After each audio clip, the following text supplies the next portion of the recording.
दोस्तों, जैसे जैसे लोकसभा चुनाव नजदीक आते जा रहा है, ऐसे में लोगों की उत्सुकता जो है वो बढ़ती जा रही है कि आखिर देश का अगला प्रधानमंत्री कौन, राहुल गांधी या फिर नरेंद्र मोदी। लेकिन इस बीच बिहार एनडीए में लोकसभा चुनाव को लेकर सीट बंटवारे का मामला उलझता जा रहा है।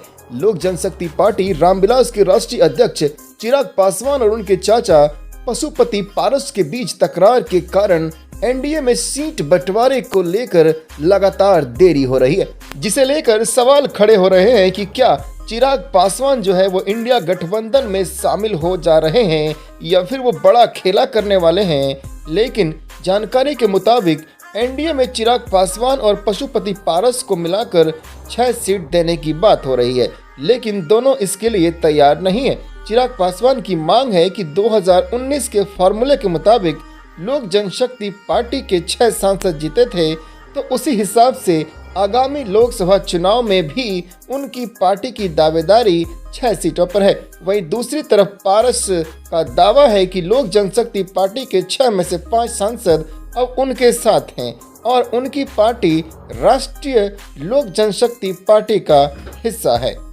ऐसे में उनकी दावेदारी भी 6 सीटों पर बनती है।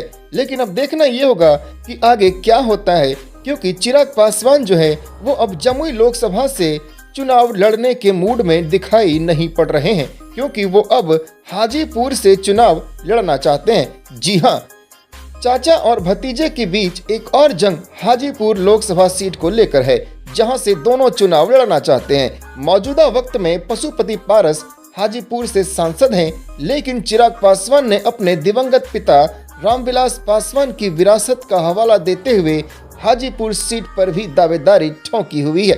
हाजीपुर सीट को भी लेकर चिराग और पशुपति पारस के बीच में तकरार की स्थिति बनी हुई है। अब देखना ये होगा कि क्या चिराग पासवान एनडीए में बने रहते हैं या फिर इंडिया गठबंधन में चिराग पासवान पलटी मारकर जा सकते हैं। बाकी आपको क्या लगता है कि चिराग पासवान अगर बीजेपी यानी कि एनडीए गठबंधन को छोड़कर राजद इंडिया गठबंधन में जाते हैं तो क्या किसको फायदा होगा या फिर किसको नुकसान होगा, आप हमें कमेंट करके जरूर बताइए।